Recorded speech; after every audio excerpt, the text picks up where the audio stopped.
Pagpasok mo sa kulungan, doon mo mararamdaman ang tunay na meaning ng welcome to reality.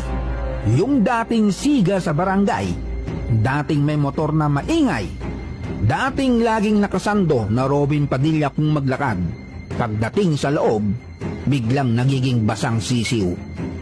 Unang gabi pa lang ramdam mo na, iba ang amoy, iba ang init, iba ang tinginan.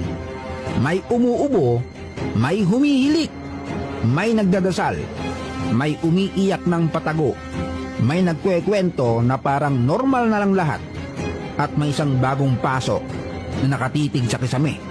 Iniisip, bakit ba ako nagpadala sa init ng ulo? Mga bossing sa labas, isang segundo lang ang yabang. Isang suntok, isang tulak, isang maling hawak ng kutsilyo, isang maling desisyon habang lasing. Pero sa loob, yung isang segundo mong kabubuhan, pwedeng maging taon ng pagsisisi. Dito mo malalaman ang tunay na matapang, hindi yung marunong manakit. Ang tunay na matapang, yung marunong umatras bago lumala. Dahil sa kulungan, walang rewind. Pag sarado na ang rehas, sarado na rin ang dating buhay mo. Sa kulungan, ang space ay luxury. Kahit isang dangkal na lugar para makahilata, jackpot na.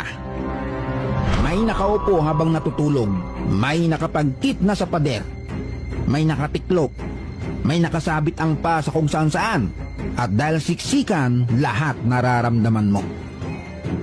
Pag uminit ang panahon, sabay-sabay kayong pinapawisan. Pag may isang may ubo, lahat kayo may concert ng plema. Pag may isang may bad breath, buong selda dama sa sermon ng hininga niya. Dito mo maiisip, Lord, sana pala nagtrabaho na lang ako ng maayos. Sana pala, hindi ko na pinatulan. Sana pala, hindi ako nagpaangas sa tropa. At yan ang brutal na katotohanan. Ang kulungan, hindi lang nakakulong ang katawan, kinukulong din ang dignidad mo. Pagdating sa pagkain, simple lang. Kanin, ulam, minsan sabaw, minsan gulay, minsan laman na parang nahihiya magpakita. At doon mo mararamdaman yung dating kalayaan na hindi mo pinapansin. Sa labas, ordinaryo lang yon.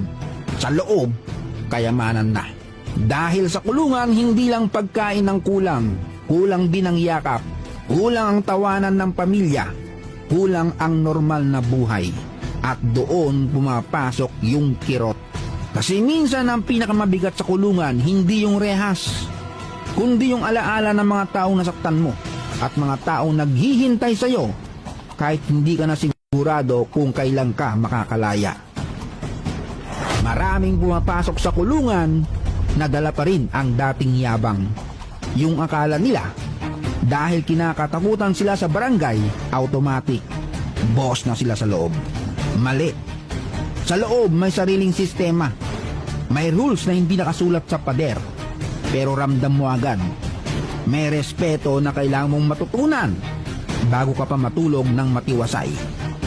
Dito hindi sapat ang malakas ang boses, hindi sapat ang malaki ang braso, hindi sapat ang kwento mong kilala ako sa amin.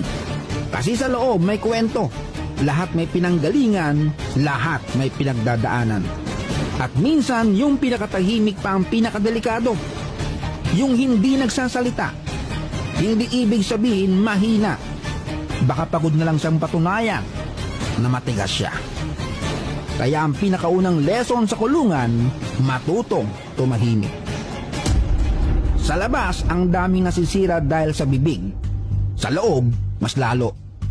Isang maling galawan, may kalalagyan ka. Ito ang masakit na parte. Kapag nakulong ang isang tao, hindi lang siya ang napaparusahan. Kasama ang nanay na pumipila sa visitation. Kasama ang tatay na tahimik pero durog sa loob. Kasama ang asawa na bigla nag-iisang bumubuhay sa pamilya. Kasama ang anak na nagtatanong, Ma, kailan uuwi si Papa? At walang madaling sagot. Kaya sa mga gumagawa ng krimen at sinasabing buhay ko to, wala kayong pakialam, mali ka. Hindi lang buhay mo ang sinisira mo, dinadamay mo yung mga taong mahal ka. Kahit minsan, sila pa yung pinakahuling taong iniisip mo bago ka gumawa ng kalokohan. Ang krimen hindi lang may biktima sa kalsada, may biktima rin sa bahay mo. Kahit ikaw ang nasa loob, sila rin ang nakakulong sa kahihiyan, gastos, lungkot at paghihintay. Sa labas, mabilis ang oras. Sa loob, iba. Ang isang araw parang isang buwan. Ang buwan, parang habang buhay. Lahat may permiso, lahat may oras, lahat may bantay. Kaya kung nasa labas ka ngayon at iniisip mong gumawa ng kalokohan dahil sa pera, galit, selos, bisyo o yabang, relax ka muna. At ito ang dapat maintindihan ng lahat. Hindi ibig sabihin na may kasalanan ng isang tao. Pwede na siyang tratuhin na parang hindi tao. May batas, may parusa, pero dapat may dignidad pa rin. Kasi ang layunin ng kulungan hindi lang magpakulong. Dapat may pag-asa rin magbago. Pero paano magbabago ang tao kung araw-araw siyang dinudurog ng siksikan, init, gutom, takot at kawalan ng pag-asa? Diyan papasok ang mas malalim na usapan. Ang kulungan ay dapat babala sa kriminal. Pero dapat hindi nito pabrika ng mas malalim na galit. Hindi lahat ng nasa kulungan ay pare-pareho. May iba talagang gumawa ng mabigat na kasalanan na dapat lang nilang pagbayaran.